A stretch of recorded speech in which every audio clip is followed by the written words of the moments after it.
तो आप लोगों को इससे पहले क्या बताया थे टाइप्स ऑफ बिजनेस के बारे में, प्रोप्राइटरशिप बिजनेस, पार्टनरशिप बिजनेस और कंपनी के बारे में बताया। लेकिन और उसके बाद हम डेबिटर्स और क्रेडिटर्स बताएंगे, ठीक है। तो आज जो बताने वाले हैं परचेज बताने वाले हैं कि अकाउंट में परचेज कोई भी काम मतलब कोई भी मतलब सामान परचेज करते हैं तो परचेज करते हैं कौन चीज के लिए, क्या चीज के लिए परचेज करते हैं, बेनिफिट यानी कि फायदा कमाने के पर्पज से हम क्या करते हैं, खरीद बिक्री करते हैं। कोई सामान खरीदते हैं तो फिर उसको बेचते भी हैं, बेचते हैं ना। तो उसी प्रकार से हम परचेज के बारे में आज पढ़ेंगे, परचेज क्यों करते हैं और परचेज कितने प्रकार का होता है, ठीक है। देखिए यहाँ क्या लिखा हुआ, परचेज बाउट, या तो ट्रांजैक्शन में परचेज आएगा या तो बाउट आएगा, ठीक है।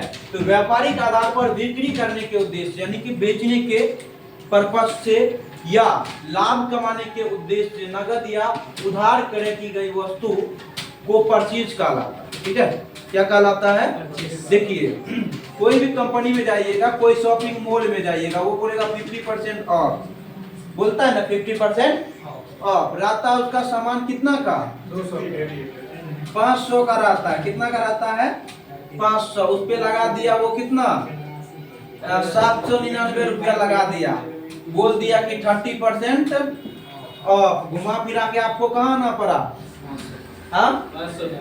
इसीलिए ग्राहक को मतलब अलग अलग प्रकार से क्या किया जाता है, बेवकूफ बनाया जाता है, ठीक है। ये सब मार्केटिंग का धंधा है, ठीक है। मार्केट में कुछ इसी टाइप से काम होता है, ठीक है। हम हो या फिर कोई और हो, कोई भी अपना सामान में घाटा लगा करके नहीं बेचता। हाँ वो बेचता है जब लास्ट पोजीशन में रहता है तब जाकर के उसको बेचा जाता है, ठीक है।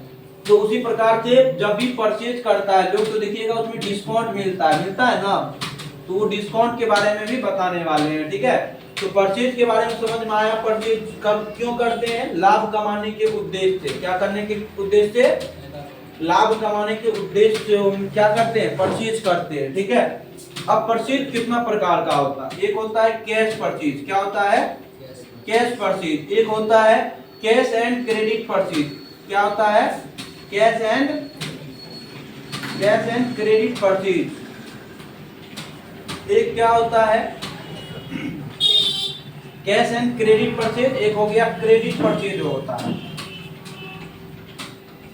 Credit purchase. देखिए कैश परचेज क्या होता है, कैश परचेज में क्या होता है, जैसे कि अभी हम गए बोले कि जो हमको जो है ना, आप मार्केट में गए किसी भी वस्त्रालय में हम जा करके 20,000 का सामान परचेज कर लिए, क्या कितना का 20,000 का सामान परचेज कर लिए, ठीक है। अब 20,000 का सामान खरीदे तो उसको कोई लेन देन में या ना जान पहचान है, तुरंत कैश दिए और कौन सी लिए, गुड्स लिए। गुड्स मतलब क्या होता है सामान, यानी कि हम पैसा दिए सामान लिए, नहीं उसको कोई हमसे मतलब, नहीं हमको उससे कोई मतलब है।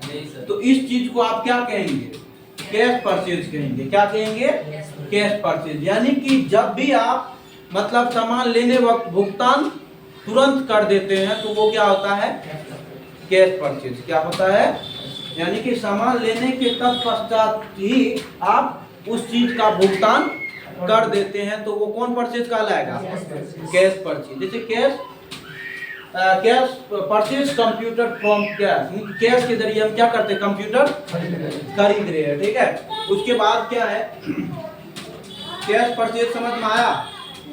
किसको किसको कैश परचेज में दिक्कत है, किसी को दिक्कत है कैश परचेज में, कैसे समझिएगा कैश परचेज हो रहा है, यानी कि पैसा अगर तुरंत दे रहा है, यानी कि सामान लिए और अगर ट्रांजैक्शन में कैश लगा हुआ तो भी समझ जाइएगा कैश परचेज हो रहा है। आगे कंडीशन बताएंगे। कैश परचेज समझ में आ गया, ठीक है। उसके बाद क्या है credit purchase,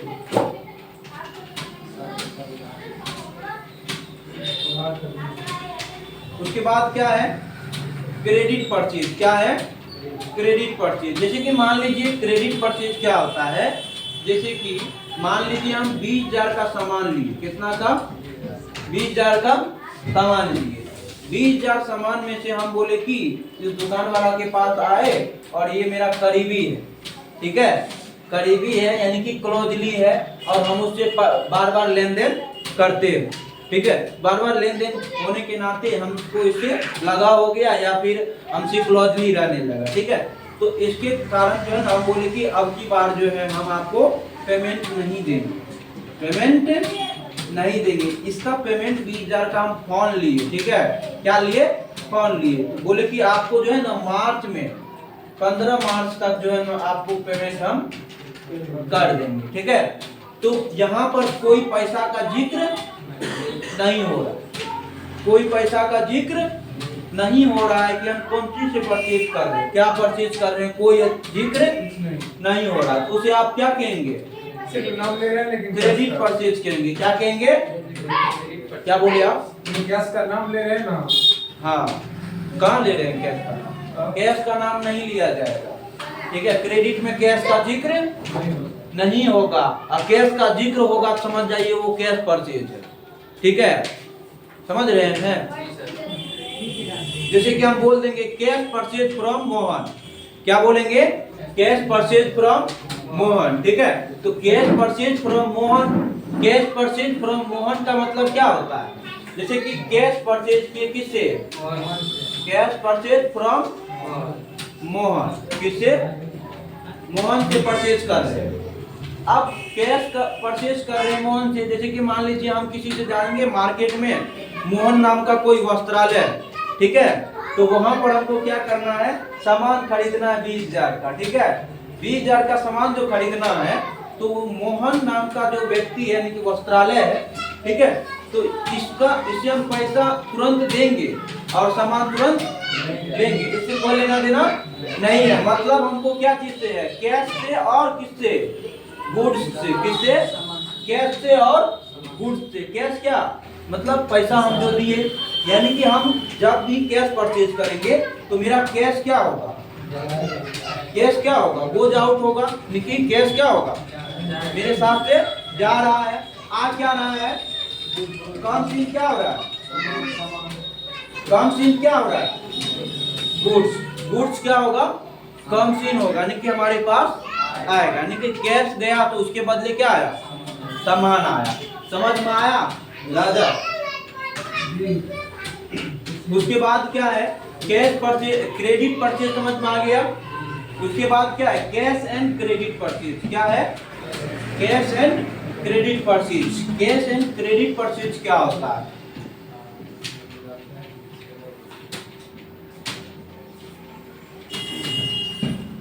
cash and credit purchase क्या होता है, देखिए इसमें क्या लगा हुआ, कैश भी लगा हुआ है और क्रेडिट भी लगा हुआ, कैश भी लगा हुआ है और क्रेडिट भी लगा हुआ, ठीक है। जैसे कि आप कोई सामान खरीदने जाते हैं और सामान वो कितना का है, मान लीजिए वो सामान जो है 20,000 का, कितना का, 20,000 का, कितना का है, 20,000 का सामान है, 20,000 से ज्यादा हो गया क्या, नहीं, तो ये 20,000 का क्या है, सामान है।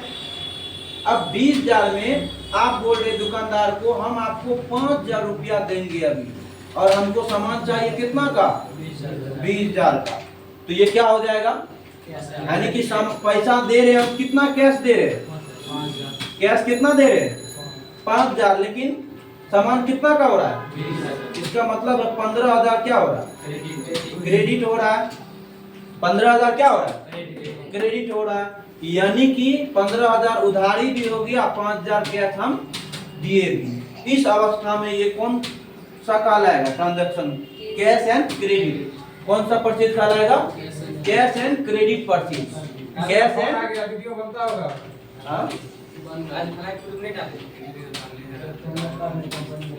कैश एंड क्रेडिट परचेज, ये क्या होगा, कैश एंड क्रेडिट परचेज, ठीक है। वीडियो बन रहा है, नहीं बन रहा है,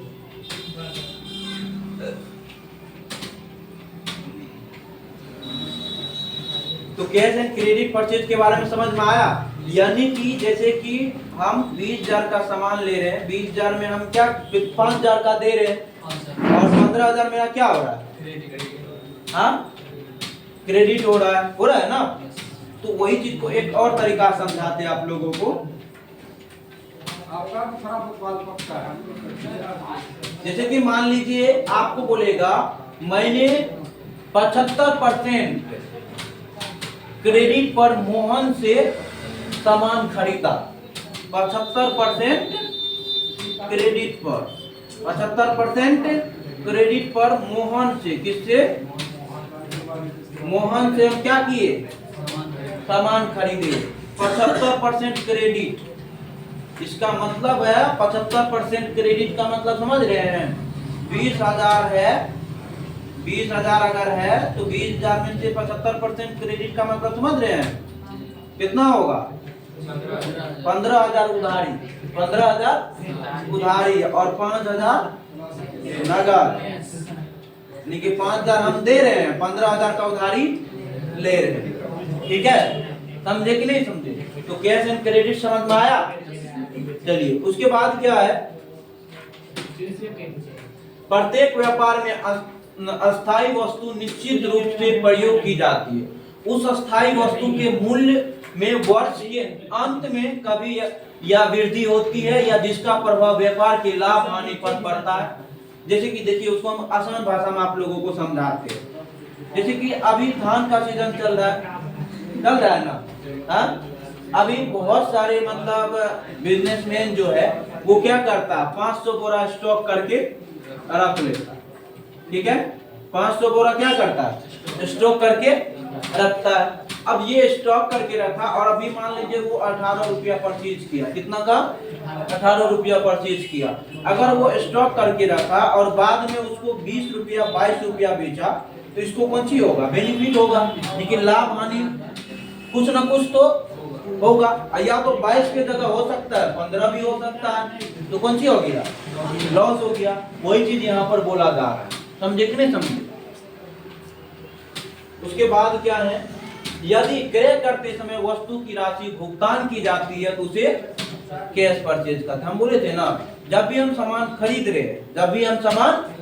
रहे हैं और उसी समय हम अगर पैसा पेमेंट कर देंगे, समझ जाइए कि वो कैश परचेज हो रहा है। क्या हो रहा है? कैश परचेज हो रहा है। ठीक है, उसके बाद क्या है, क्रेडिट परचेज। क्रेडिट परचेज में हम क्या बोले थे, यानी कि सामान परचेज करने वक्त भुगतान नहीं किया जाता। क्रय करते समय यदि वस्तु की राशि, पूरी राशि भुगतान नहीं की जाती है तो उस राशि जिसका भुगतान नहीं हुआ उसे उधार क्रय यानी क्रेडिट परचेज कहते हैं। ठीक है, इस कंडीशन में परचेज अकाउंट हमेशा क्या होता है? इस कंडीशन में परचेज अकाउंट हमेशा क्या होता है? डीआर होता है। क्या होता है? डीआर होता है। उसके बाद क्या है, cash and credit purchase. Cash and credit purchase अभी समझाए हम कि नहीं समझाए? क्रय करते समय वस्तु की राशि, कुछ राशि भुगतान की जाती है। यानी कि 20,000 10,000 है तो 5,000 जमा किए, 5,000 रह गए। तो वही जितनी राशि भुगतान की जाती है नगद और जितनी राशि बकाया होती है उसे उधार क्रेडिट कहते हैं। इसीलिए उसे क्या कहते हैं? कैश एंड क्रेडिट परचेज कहते हैं। ठीक है, जैसे कि यहाँ पर देखिए मतलब एग्जांपल्स दिया गया है। 1 अगस्त 2010 को मैंने 2,000 रुपया का सामान खरीदा। 2,000 का सामान खरीदा। अब यहाँ पर देखिए कैश का जिक्र नहीं है, कैश का जिक्र नहीं है। जहां पर कैश का जिक्र नहीं होगा समझ जाइएगा कि कैश परचेज ही, जहां पर सिर्फ लेकिन कुछ ट्रांजैक्शन में कुछ प्रदर्शित नहीं हो रहा, सिर्फ बोल रहा है कि हम खरीद रहे। परचेज कंप्यूटर मतलब कैश परचेज हो रहा है। परचेज जनरेटर मतलब कैश परचेज हो रहा है। ठीक है, 5 अगस्त 2010 को साहिल से 50,000 रुपया में बिल्डिंग उधार खरीदा। देखिए जब भी उधार लेगा, उधार में दो आदमी का नाम आता है, या तो जिससे उधार लेंगे उसका नाम आएगा या तो किसी कंपनी से खरीदेंगे तो उस कंपनी का नाम आएगा। समझे? उसके बाद क्या है, उधार में कंडीशनल ऑफ परचेज।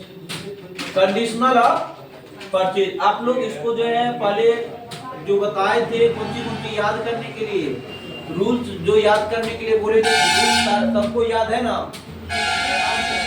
हाँ